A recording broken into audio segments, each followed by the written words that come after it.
KTV Originals।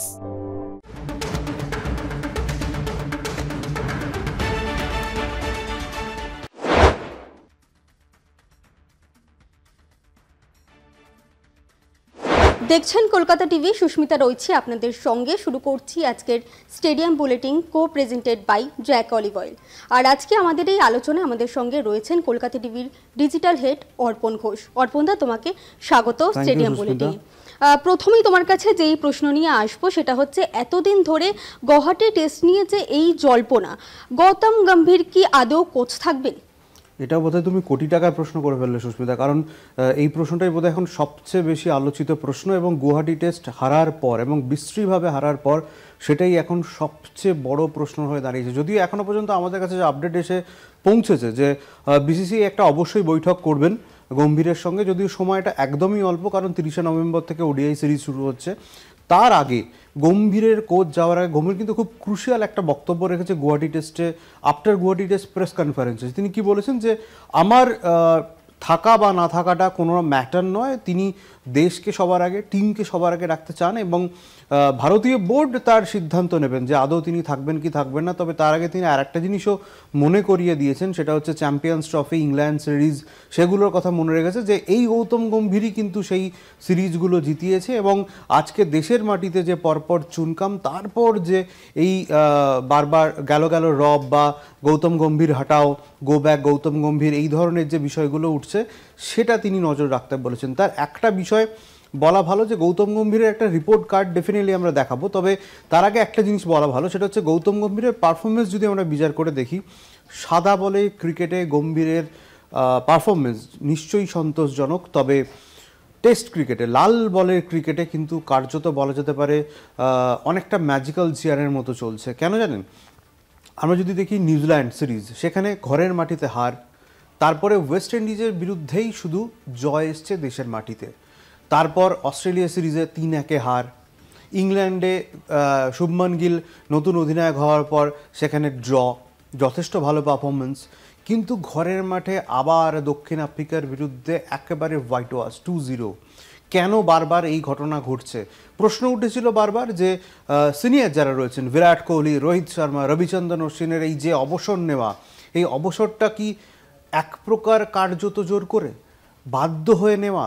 আরও কিছুদিন কি এরা খেলতে পারতেন না? বাংলার অনেক ক্রিকেটার, ভারতের অনেক প্রাক্তন ক্রিকেটার যারা রয়েছেন, তারা বারবার বলেছেন যে ভারতীয় ক্রিকেটকে এখনও অনেক কিছু দেওয়ার বাকি ছিল রোহিত শর্মা, বিরাট কোহলি, রবিচন্দ্রন অশ্বিনের টেস্টে তো অবশ্যই দেওয়ার কথা ছিল, কিন্তু গম্ভীর জামানায় এই যে তারকা নয় বিষয়টা, সেইটা যেন অনেকটা গ্রেগ চ্যাপেলের মতো সুস্মিতা। কারণটা কি? তুমি যদি দেখো এই যে গুয়াহাটি টেস্টের 4th ডেটে বলা যেতে পারে, তখন 4th ইনিংসে যখন একটা গোল মিটিং চলছেন গৌতম গম্ভীর, সেখানে দেখে লোকজন বলছে যে কি আলোচনা হচ্ছে, মুখ দেখে মনে হচ্ছিল যে এটা সবাইকে অত তিনি ঝাড়ছেন, এবং ঋষভ পন্থ, যশস্বী জয়সওয়ালের মুখ দেখে অনেকটা সেরকমই মনে হয়েছিল। এই যে গোল্ড সার্কেলে মিটিং করা, এটা মনে করিয়ে দিয়েছে 20 বছর আগের একটা ঘটনা, সেটা হচ্ছে 2005 সালে। তখন ছিল সেটা জিম্বাবুয়ে হারাহারেতে, গ্রেগ চ্যাপেল বলছিলেন, তখন অধিনায়ক ছিলেন সৌরভ গঙ্গোপাধ্যায়। সবাই যখন এবারে 2025-এ শুনছিলেন, তখন কিন্তু সৌরভ উত্তর দিয়েছিলেন, এবং তারপরে কিন্তু অনেক কিছু পরিবর্তন ঘটে, আবারও কামব্যাক ঘটে সৌরভ গঙ্গোপাধ্যায়ের। এই গুরু গ্রেগ আর গুরু গম্ভীর, এই দুটোর মিল বোধহয় 20 বছর পর আবার মানুষ রিলেট করছে, কারণ এই দুজনই চেয়েছিল যে তারকা নয়, ড্রেসিং রুমে সবাই সমান। এবং ইভেন গম্ভীর আসার পর এই যে বিরাট কোহলির আলাদা করে রাঁধুনি নিয়ে যাওয়া, শেফ নিয়ে যাওয়া, এগুলো কিন্তু সব বন্ধ হয়ে গিয়েছিল। যখন রবি শাস্ত্রী কোচ ছিলেন, তখন একটা দারুণ সখ্যতা ছিল রবি শাস্ত্রী এবং বিরাট কোহলির সময়, তখন কিন্তু আলাদা একটা পারফরমেন্স দেখা গিয়েছিল। এই সমস্যাটা কিন্তু অনিল কুম্বলের সময় তো দেখা গিয়েছিল, তখন অনিল কুম্বলকে কোচের পদ থেকে বেরিয়ে যেতে হয়। যদিও দ্রাবিড়ের সময় সেটা হয়নি। কেন হয়নি? তার একটাই কারণ, দ্রাবিড়ের মনুষ্যত্ব বা দ্রাবিড়ের এই যে দ্রাবিড়ীয় একটা ব্যাপার, সেটার জন্য বোধহয় হয়নি, এবং সেই সম্মানটা পুরো টিম দিয়েছিল, সেই কারণে কিন্তু হয়নি। কিন্তু গম্ভীর আসার পরই এটা শুরু হয়েছে। এটা এটা একদমই ভারতীয় ক্রিকেটের জন্য ভালো নয়। এবং গম্ভীরের চাকরি যাবে কিনা তুমি যে প্রশ্নটা করছেন, ক্রিকেট বোর্ড অবশ্যই মিটিং করবে। আমার মনে হয় যে 2027 সাল পর্যন্ত গৌতম গম্ভীরের এখনও সম্ভাবনা রয়েছে, মানে কন্ট্রাক্ট রয়েছে। আমার মনে হয় গম্ভীর বোধহয় আরও সুযোগ পাবেন, এক্ষুনি বোধহয় গম্ভীর যুগের শেষ হবে না। সুস্মিতা, অর্পণদা, আরও একটি বিষয়, এই যে টেস্টের 3 নম্বর যে পজিশন, এই নিয়ে যে একটা মিউজিক্যাল চেয়ার হচ্ছে, সেটা কেন খেলা হচ্ছে বলে তোমার মনে হচ্ছে? এই যে আমি প্রথমেই বললাম যে একটা মিউজিক্যাল চেয়ার হচ্ছে, তুমি যেটা বললে সেটা হচ্ছে যে 3 নম্বর পজিশনে তুমি যদি দেখো, গৌতম গম্ভীর যবে কোচ হয়েছেন এবং তারপর থেকে এই 3 নম্বর পজিশন, যেটা চেতেশ্বর পূজারা ব্যাট করতেন, সেখানে 7 জনকে খেলানো হয়েছে। আমি একটা তালিকা পিসিআরকে চালাতে বলবো একটা গ্রাফিক্সের মাধ্যমে। আমি বলছিলাম যে রিপোর্ট কার্ড আপনাদের দেখাবো, সেই বিষয়টা দেখো। এখানে গম্ভীরের রিপোর্ট কার্ডে দেখা যাচ্ছে সুমন গিলকে প্রথমে খেলানো হয়েছিল। টেস্টে গত 13টা ইনিংসে 401 রান করেছেন, গড় 33.4, এর মধ্যে করেছেন একটি সেঞ্চুরি, একটি হাফ সেঞ্চুরি। সাই সুদর্শনকে 3 নম্বরে খেলানো হয়েছে, 11টি ইনিংসে 302 রান করেছেন, গড় 27.5, রয়েছে 2টি হাফ সেঞ্চুরি। করুণ নায়ারকে খেলানো হয়েছিল, টেস্টে গত 4টি ইনিংসে 111 রান করেছেন, গড় 27.8, একটাও হাফ সেঞ্চুরি নেই। 4 নম্বরে বিরাট কোহলি, টেস্ট গত 2টি ইনিংসে 70 রান করেছেন, গড় 35, এর মধ্যে রয়েছে একটি হাফ সেঞ্চুরি। ওয়াশিংটন সুন্দর, টেস্টে গত দুটি ইনিংসে 60 রান করেছেন, 30 অ্যাভারেজ। বিরাট কোহলি 4 নম্বরে ব্যাট করতে অভ্যস্ত, 3 নম্বরে নয়, তাকেও কিন্তু তিনি পরীক্ষা নিরীক্ষার মাধ্যমে নিয়ে এসেছিলেন।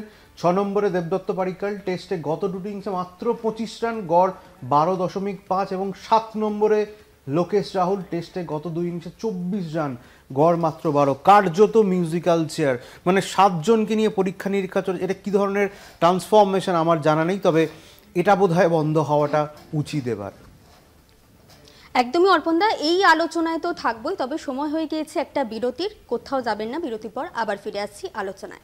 ফিরে এলাম বিরতির পর। আমরা যেই আলোচনায় ছিলাম, অর্পণদা তোমাকে যেটা জিজ্ঞাসা করার, যে রোহিত বিরাটদের কি আরেকটু খেলানো যেত না?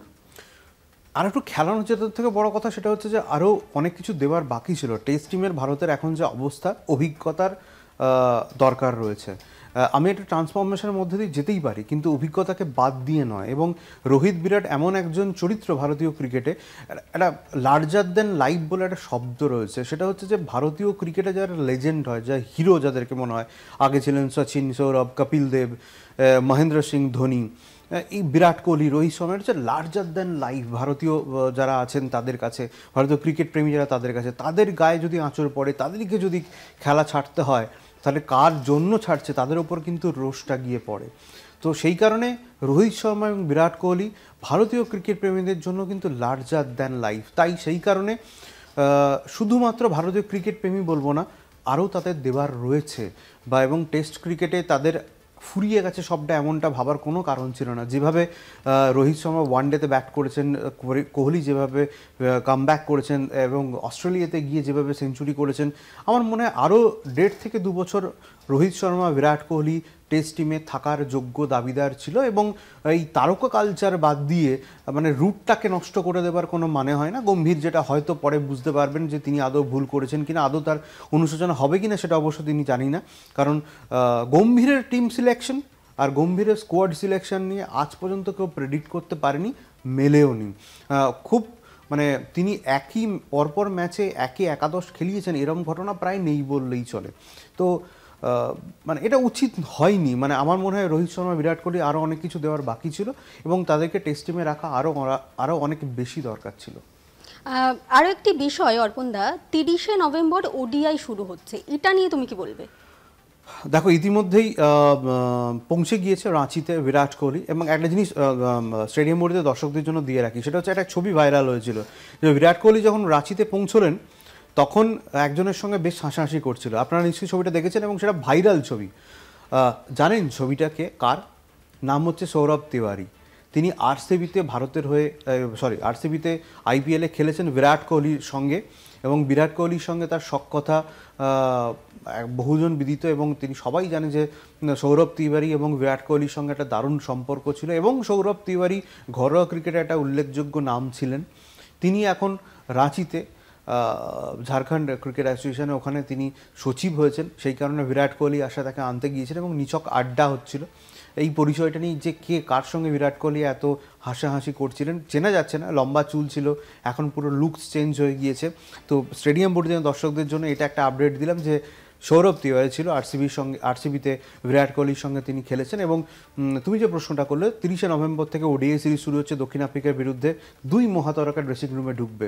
যেটা বারবার আমরা বলছিলাম যে ড্রেসিং রুমে যাতে কোনো রকম কোনো কিছু নষ্ট না হয়, সেই কারণে গৌতম গম্ভীর অনেক বেশি সিকিউরিটি নিচ্ছিলেন। তাহলে এবার কি হবে? এবার তো রোহিত শর্মা বিরাট কোহলি ওয়ানডে টিমে ঢুকছেন, তাহলে কি সব কিছু ভেঙে চুরমার হয়ে যাবে? শুভমান গিল নেই, তিনি চোটের জন্য ওয়ানডে সিরিজেও বাদ, সেই খবর কলকাতা টিভির মাধ্যমে আমরাই আপনাদের জানিয়েছিলাম। তবে এবারে খেলাটা দারুণ জমবে, কারণ এটা নিয়ে কোনো ডাউটই নেই। যে অবস্থায় গম্ভীর রয়েছেন, ক্ষতবিক্ষত বলা যেতে পারে।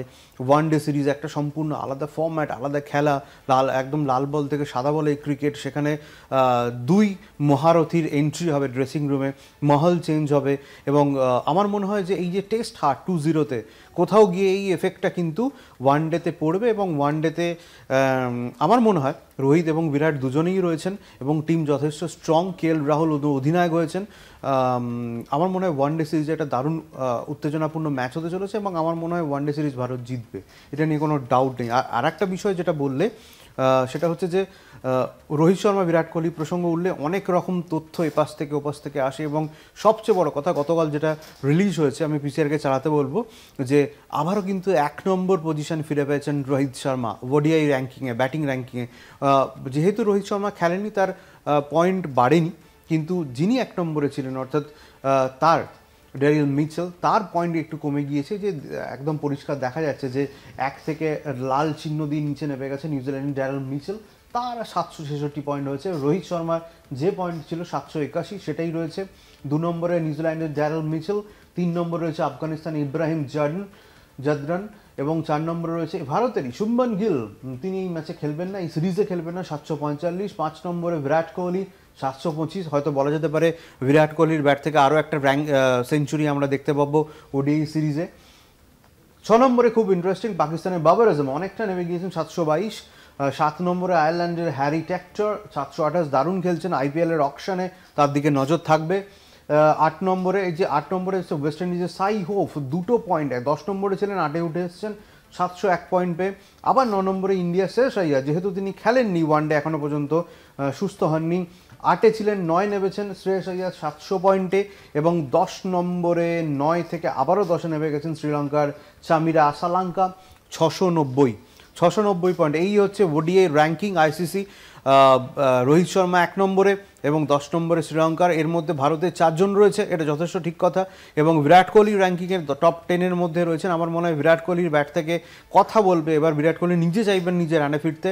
এবং যদি আরেকটা সেঞ্চুরি হয়, তাহলে কে না চায় যে বিরাট কোহলি সে অপূর্ব সেঞ্চুরি, এবং ভারতীয় ক্রিকেট প্রেমীরা তাড়িয়ে উপভোগ করবে। তবে একটা কথা বলতে পারি, 30শে নভেম্বর থেকে যে ওডিআই সিরিজ শুরু হচ্ছে, যে 3টি ওডিআই ম্যাচ হবে, সেখানে কিন্তু উত্তেজনাপূর্ণ ম্যাচ হতে চলেছে, দারুণ একটা উত্তাকর্ষক ম্যাচ হতে চলবে।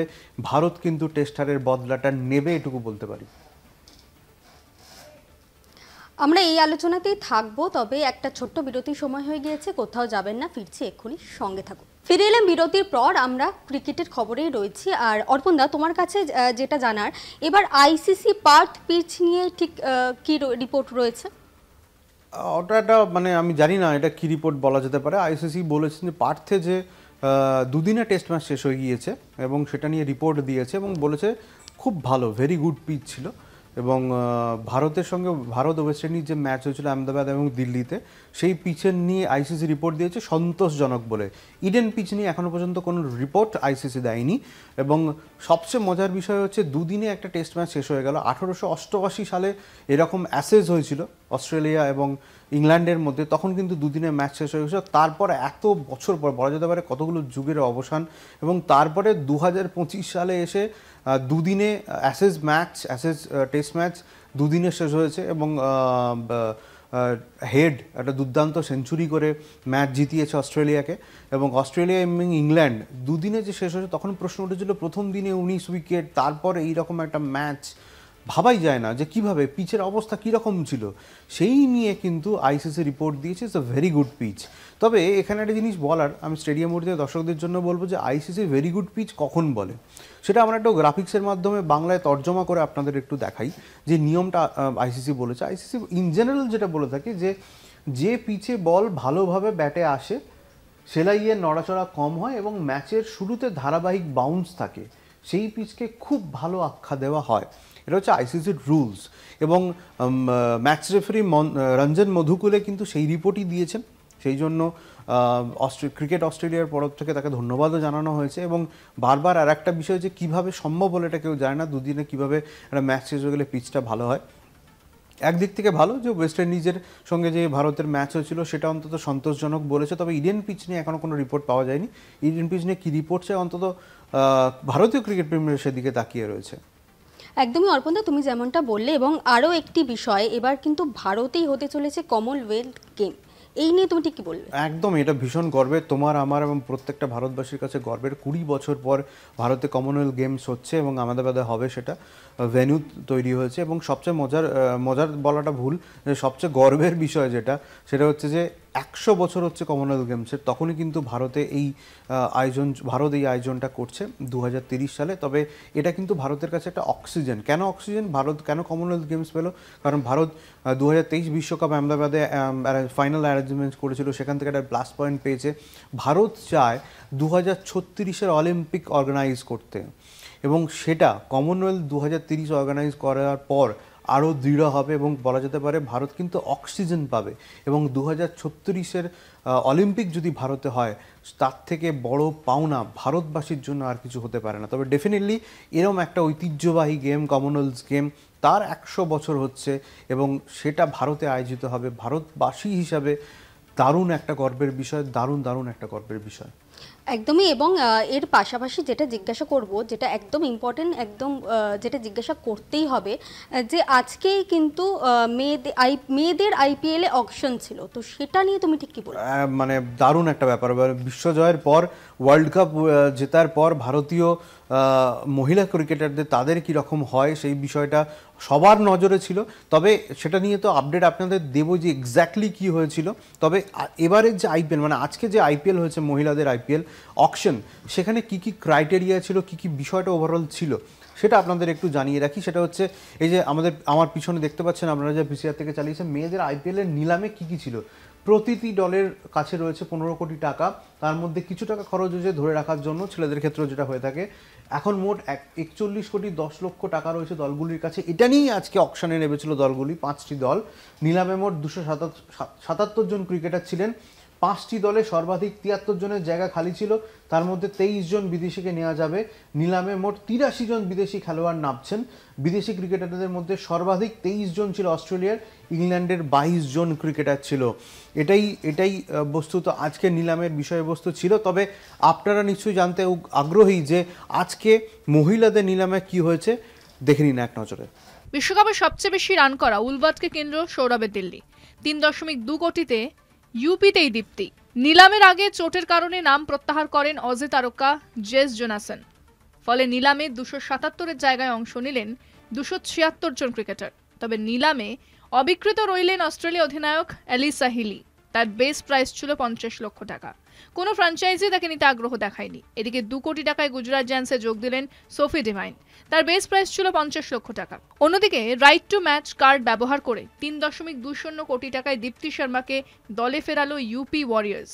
সৌরভ গঙ্গোপাধ্যায় দিল্লি তাকে এই টাকায় কিনতে রাজি ছিল, কিন্তু সেই অর্থ মেনেও নেয় ইউপি। তাই নিয়ম অনুযায়ী পুরনো দল ইউপিতেই ফেরেন দীপ্তি। নিলামে দ্বিতীয় সর্বোচ্চ দামি তারকা তিনি। দিল্লি ক্যাপিটালসের সঙ্গে ইউপির হাড্ডাহাড্ডি লড়াই চলে অজি ক্রিকেটার মেগ ল্যানিংকে নিয়ে। অবশেষে 1,90,00,000 টাকায় কিনে নেয় উত্তরপ্রদেশ। তবে লরা উলবাটকে নেওয়ার ক্ষেত্রে বাজি মারে দিল্লি। দক্ষিণ আফ্রিকার অধিনায়ককে 1,10,00,000 টাকায় কেনে তারা। বিশ্বকাপে অসাধারণ পারফরমেন্সের দাব পেলেন শ্রীচরণী। 30 লক্ষ টাকার বেস প্রাইস থেকে 1,30,00,000 টাকায় দিল্লি ক্যাপিটালসে যোগ দিলেন। 50 লাখ টাকায় স্নেহ রানাকে দলে নিয়েছে দিল্লি। ক্যারিবিয়ান ক্রিকেটার চিনেল হেনরিকে 1.3 কোটিতে তুলে নিল দিল্লি। বিগ হিটার হিসেবে তার খ্যাতি রয়েছে। তাছাড়াও আরসিবি 60 লক্ষ টাকায় দলে নিয়েছে অস্ট্রেলিয়া জর্জিয়া বলকে। ৬৫ লক্ষ টাকায় বেঙ্গালুরুতে যোগ দিলেন রাধা যাদব।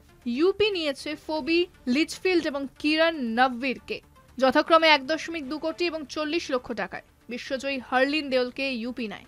ক্রান্তি গৌড়কে ৫০ লক্ষ টাকায় কিনেছে ইউপি। শবনম ইসমাইলকে ৬০ লক্ষতে নিল এমআই। লরেন বেল ৯০ লক্ষতে গেলেন বেঙ্গালুরুতে। ইংলিশ ক্রিকেটার লিন্সে ক্লেয়ারকে ৩০ লক্ষ টাকায় কিনল আরসিবি। বাংলার তিতাস সাধুকে কিনে নেয় গুজরাট। কলকাতার সাইকা ইসহাক একজন বাঁহাতি অর্থোডক্স স্পিনার অবিকৃত রয়ে গেলেন। ৭০ লক্ষে গুজরাটেই থেকে গেলেন ভারতী ফুলমালি। তাকে আরটিএম ব্যবহার করে মুম্বাই থেকে ছিনিয়ে নিল গুজরাট। একদম ফুল ইনফরমেশন আপনাদেরকে দিয়ে দিলাম আইপিএল নিলামে, মহিলাদের নিলাম নিয়ে। দারুণ একটা ব্যাপার, বিশ্বজয়ের পর আজকে এই নিলাম সবার নজর ছিল এবং ভারতীয় ক্রিকেটারদের স্পেশালি সেদিকে নজর ছিল। আপনাদের সমস্ত আপডেট দিলাম। তবে আজকে বোধহয় স্টেডিয়াম বুলেটিন শেষ করার সময় হয়ে গিয়েছে সুস্মিতা। একেবারেই ধন্যবাদ অর্পণদা। আজকের মতো স্টেডিয়াম বুলেটিন এখানেই শেষ করছি। আরও অন্যান্য সমস্ত গুরুত্বপূর্ণ খবরের জন্য আপনারা নজর রাখুন কলকাতা টিভিতে। কলকাতা টিভি, রাত দিন 7 দিন।